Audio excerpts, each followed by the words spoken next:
Hey my little raggedies, what is up? How are we doing? How are we feeling today? If you are new here, I am Raina Swan, aka your new book bestie, aka Big Raggedy. So, happy holidays once again. I just wanted to pop in and show you guys the gifts that I got for Christmas. It's real light, nothing major. I haven't gone to my in-laws' house or other family members' house, to pick up some other things, but I will show you guys what Marcus got me that is bookish. Also, I did go to the Dollar Tree and I did pick me up a little something, but we'll get to that in a second. And then we're also going to be opening up another little gift. We have 3 days left in this Bookmas series and it's been fun, y'all. It's been fun. So let's hop right into it. So first on the list that Marcus got me for Christmas is The White Guy Dies First. And this is a collection of short stories by 13 authors of color. Okay, that's what it says in the bag. Okay, 13 is a lot. So I'm just gonna read the side real quick. It says 13 scary stories by all-star contributors. Killer clowns, a hungry hedge maze, and rich kids who got bored, friendly cannibals, impossible slashers, and the dead who don't stay dead. A museum curator who despises diasporic inaccuracies, a sweet girl in her diary of happy thoughts, an old house that just wants friends forever. These stories are filled with ancient terrors and modern villains, but go ahead and go into that dark basement or step into that old plantation and open up the magician's mystery box, because this time the white guy dies first. Woo, child. Okay, so we're gonna get into some scary shit. I really wanted this book because, child, I saw the author. So I saw that Farida is a contributor to this. So I was like, okay, Farida is the author who wrote Ace of Spades. So I was like, okay, let me just stick my pinky toe in to see what she's talking about. Also, Tiffany D. Jackson is a contributor of this as well. So, as a Tiffany D. Jackson stan, as the secretary of the Tiffany D. Jackson fan club, I said, I have to get it. I got all her other books except The Scammer. I have not gotten that one yet, but I had to add this one to the collection. So thank you, baby boo.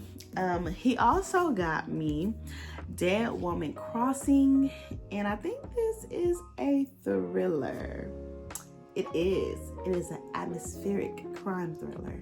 So it says, hunted by a serial killer she never caught, Detective Kimberly King leaves her job in New York and relocates to the sleepy town of Dead Woman Crossing, Oklahoma.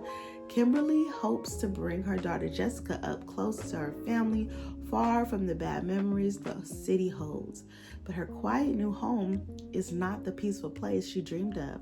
Within days of her arrival, Kimberly is called to the scene of a terrible crime.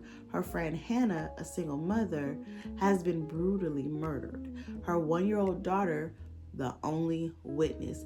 Kimberly can't ignore the similarities of Hannah's death to that of Katie James, a young woman who was murdered in 1905 on the banks of the same twisting creek.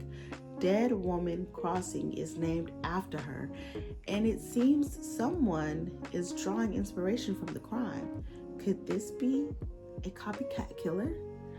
So, it continues on to say she's teaming up with Sheriff Sam Walker,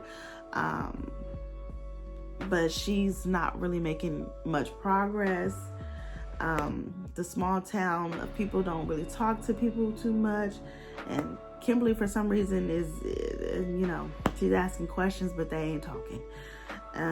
Then she receives a threatening note, and then she realizes, as a single mother to a young daughter, she might be putting herself in danger. So this one sounds really, really good. You guys, a lot of you guys don't know this, but I used to be a single mother myself. My oldest child is actually Marcus's stepdaughter, but you would never know that. So I was like, oh, what if I would have never found my happily ever after? You know, this is a little creepy. This is a little scary.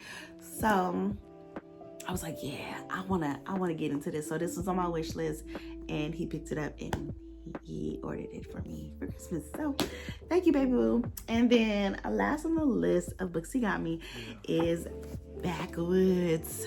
I won't talk too much about this book because I talked about it last month, and y'all know that I really enjoyed this horror, and I was so excited that I actually have the trophy on my shelf now. So yeah, just to sum it up for the new people here, it's about a guy who goes to his grandfather's land, and he's trying to get his grandpa to sell it because he wants that coin. And the grandpa's like, I'm not selling this land. I can't sell this land. It's not happening. And then we find out why. So yeah, it's twisted, it's dark, it's jaw-dropping, it is a wild time. I really enjoyed this one. So thank you, Santa baby. And yeah, let's get into the Dollar Tree find. Y'all saw me pick up Someday Maybe, and I know y'all didn't think I was gonna leave that store without this book. I don't care what the story is about. If a black woman is on the cover, we gonna eat it up, okay? And the cover is just gorgeous. Look at the detail. It's just something about yellow on chocolate skin that just does something to me.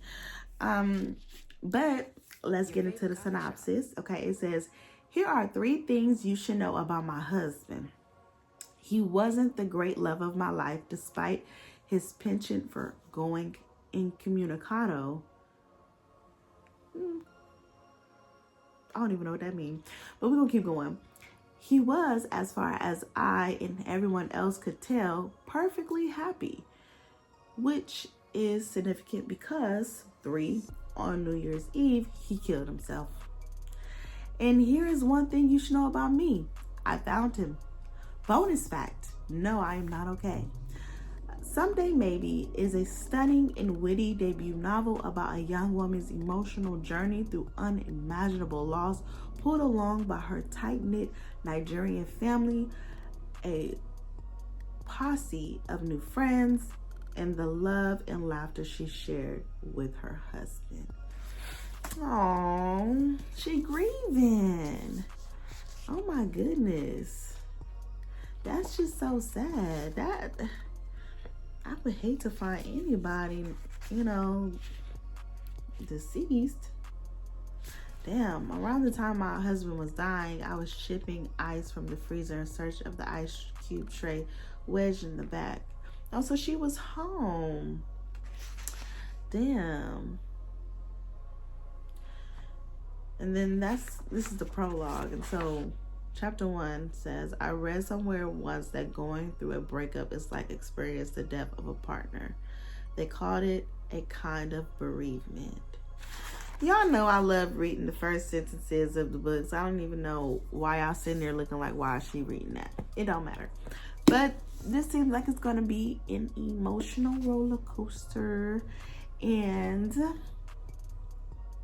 I don't know when I'm going to get into this one because I really don't feel like crying. January is my birthday month, so I want to read all the things that is going to make me laugh and, you know, just make me feel out good inside. So we might want to save this for February, maybe even March. I don't know. We'll see. But I was surprised that this was at the Dollar Tree. I was like, oh my God. Y'all are just doing y'all big one in my neighborhood. I don't know what's going on. So let's get into, not the whole damn basket done flipped over. Let's get into one of our final gifts from Bookmas. This has been fun, y'all. It's been fun. And the number is 8. Let's see if 8 was the one that actually just fell on the floor. Nope. We got it, y'all. Okay, so Let's see what it is. We've been doing this so long, I really don't know what the hell is going on at this point. I done forgot what I bought myself. I really just don't know. And I know by now, I have 300 books from the last time we talked about how many books I had. What is this? The Children on the Hill. Okay. I have not seen this anywhere. I haven't seen anybody talking about this. But y'all know I'm trying to expand my little horror collection, okay? But they saying this is a thriller. So, oops. Okay, so it says 1978, at her renowned treatment center in picturesque Vermont, the brilliant psychologist Dr. Helen Hildreth is acclaimed for her compassionate work with the mentally ill. But when she's home with her cherished grandchildren, Violet and Eric, she's just grand, teaching them how to take care of their pets, preparing them home-cooked meals, and providing them with care, attention, and love. Then one day, Gran brings home a child to stay with the family. Iris, silent, hollow-eyed, skittish, and feral, does not behave like a normal girl. Still, Vi is thrilled to have a new playmate. She and Eric invite Iris to join their monster club, where they catalog all kinds of monsters and dream up ways to defeat them. Before long, Iris begins to come out of her shell. She and Vi and Eric do everything together: ride their bikes, go to the drive-in, meet at their clubhouse, and secret to haunt monsters, because, as Vi explains, monsters are everywhere. So moving into 2019, Lizzie Shelley, the host of the popular podcast Monsters Among Us, is traveling to Vermont, where a young girl has been abducted and a monster sighting has the town in an uproar. She's determined to hunt it down because Lizzie knows better than anyone that monsters are real, and one of them is her very own sister. A haunting, vividly suspenseful page turning from the literary descendant of Shirley Jackson. And they done continued the damn synopsis on the back. Okay.